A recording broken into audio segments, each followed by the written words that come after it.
What up, Ho Biscuits? It's your girl Skitten, back at it again.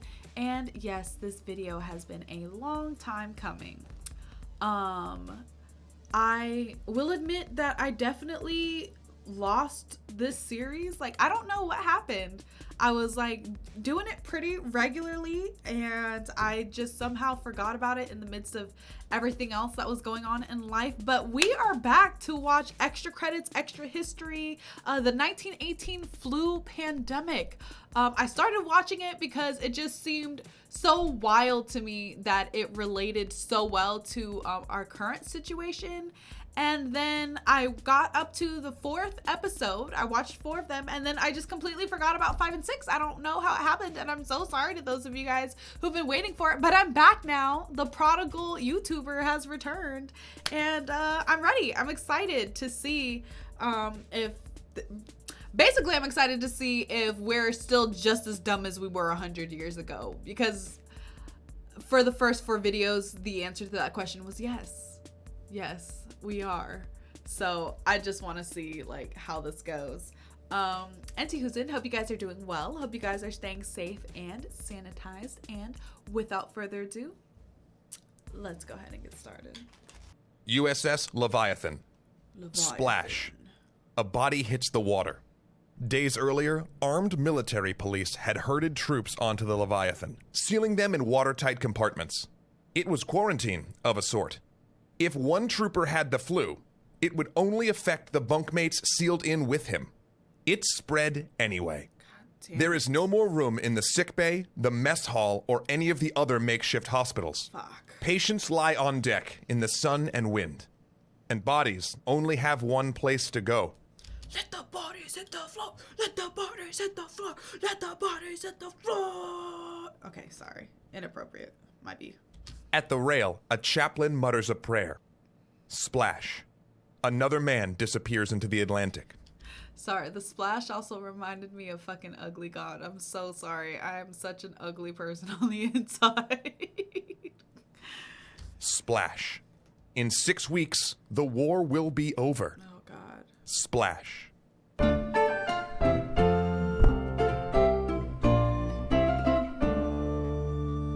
Leviathan isn't the only plague ship.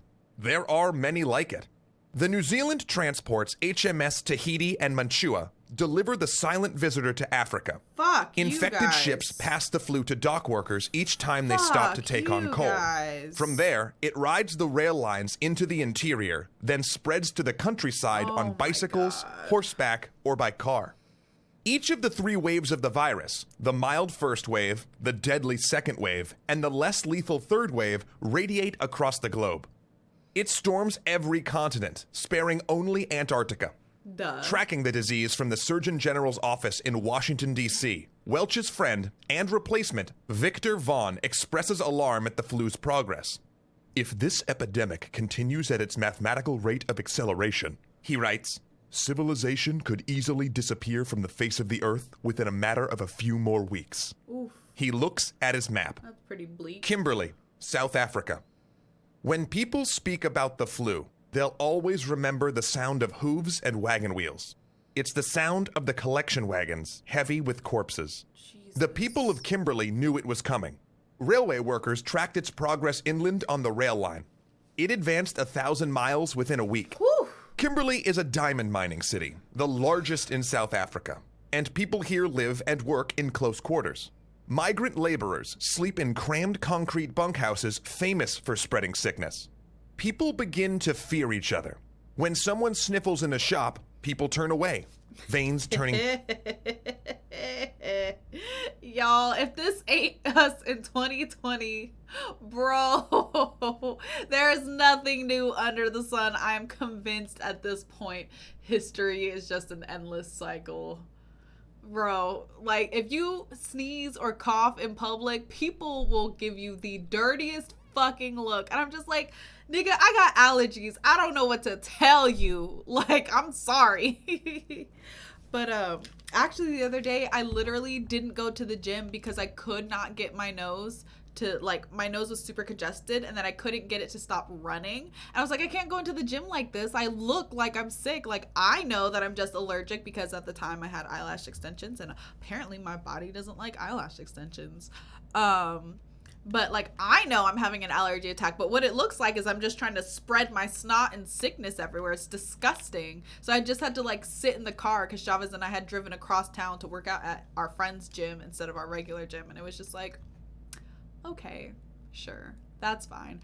I got all dressed up in my gym clothes, and I was psyched to work out for nothing. I just get to sit in the car. That's fine. To ice. Like the distinctive scent of the flu is like straw, they say. You can tell infected houses by the smell. Oh, Lord. Fear leads to dark places. Whites begin blaming their black neighbors for the disease. Of course they and within do. 5 years, their concern with hygiene will put forward a law that bans black South Africans from entering urban areas without a pass. It's another brick in the rising wall of apartheid. Across South Africa, the trauma brings several village prophets to the forefront, preaching religious and social revival while describing visions they've had while in the grip of Spanish flu. Jesus. Some okay. later ally with the African National Congress to fight for political rights. They will be jailed or locked in insane asylums. Oof. The flu, with no concern for politics, rages on. It's good that the mining city of Kimberley is full of excavation equipment because they'll need it for the graves. That's fucked up. 2,500 miners die in the autumn wave, a quarter of the city's working population. Jesus. By the time the epidemic is over, 9% of Kimberley's citizens are buried in the diamond sheltering earth. The country, the worst hit in Africa, will lose 500,000 people. But another colony will see at least 20 times more death. India. Traditionally, Indians cremate... I knew he was going to say it before he said it, and my stomach just, like, dropped. Their dead on the riverbank and release their ashes into the Ganges. But there's nothing left to burn. Dead bodies clog the wide river, gathering in clumps. India is no stranger to outbreaks. Just 2 decades before, the country had battled Black Plague. But the behavior of the British colonials during that time had made Indians wary of Western medicine. They'd herded people into health camps, burned personal possessions, and sprayed carbolic acid into homes. In other places, they did nothing at all. So even as flu whipped through the country, British officials offered little help and Indians accepted even less. Western medicine was largely reserved for the rich colonials or those in the cities. But there was an organization that tried to help, and often they were the only ones serving rural areas, the independence movement. In the rural villages, college-trained activists deliver medicine via bicycle or horse.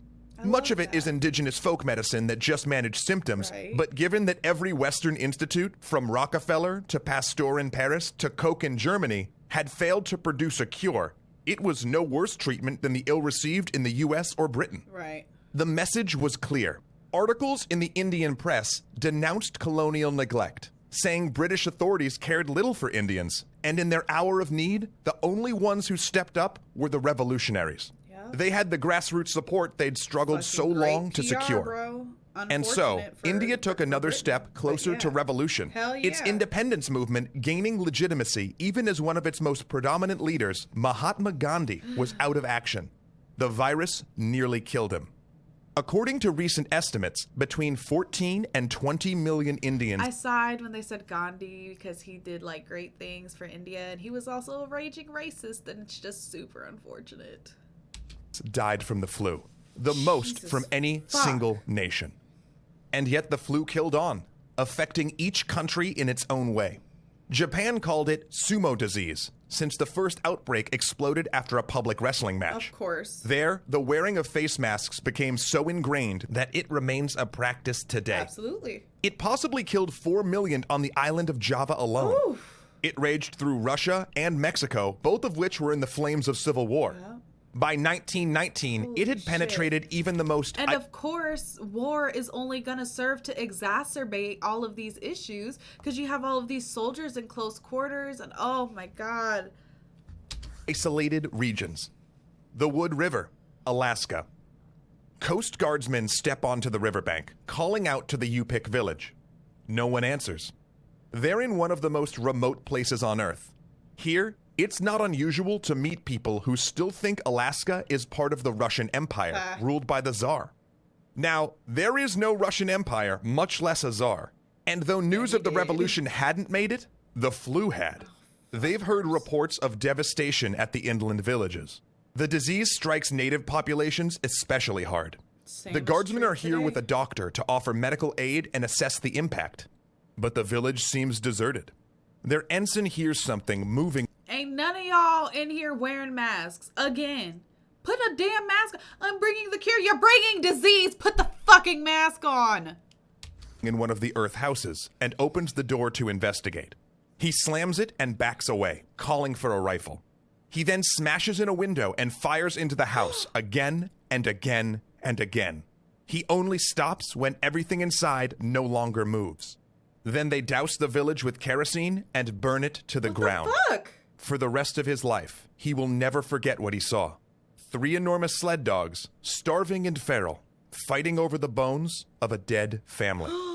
As the guardsmen discovered in Alaska, Spanish flu proved to be especially deadly to native people with isolated immune systems. Of course. Oh my It God. slew its way across the Pacific, hopping from island to island out of New Zealand.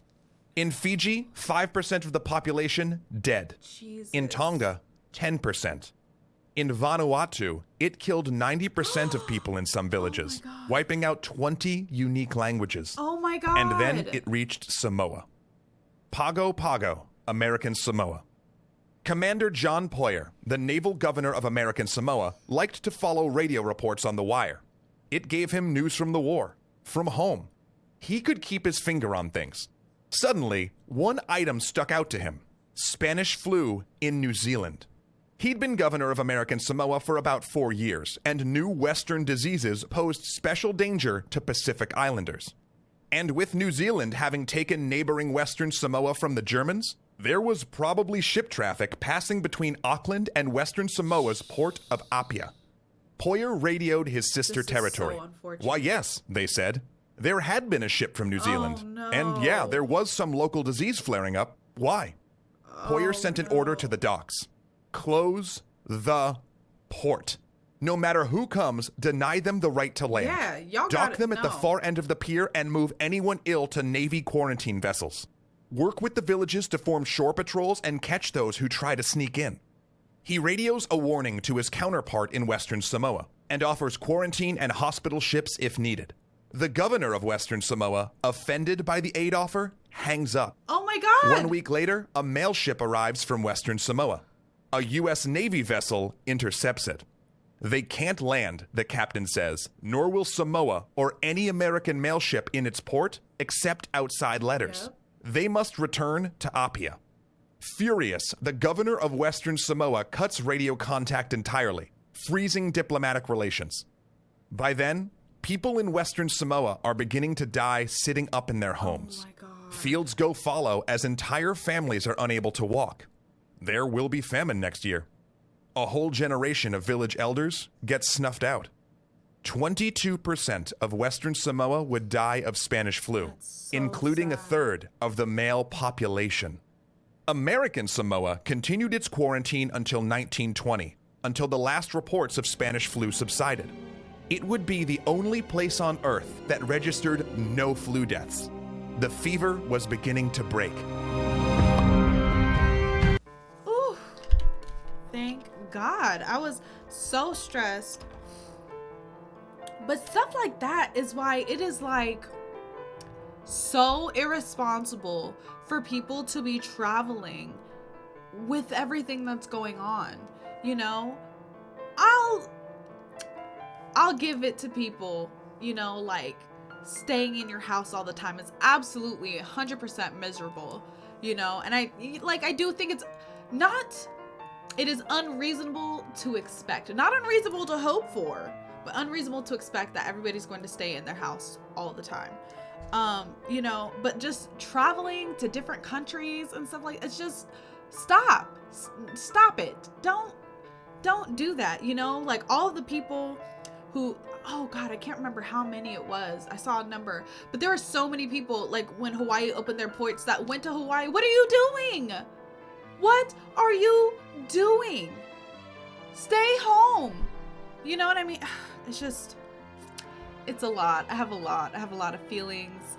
And like I said, this video just shows that history is just repeating and repeating and repeating and repeating and repeating and repeating itself. Thankfully, we're not currently in an open war, right? Like, I'm sure there's wars that we've instigated somewhere going on. But yeah, Entihusen, I hope you guys enjoyed the video, learned something from the video. Don't forget to leave your reaction requests and recommendations down in the comments below.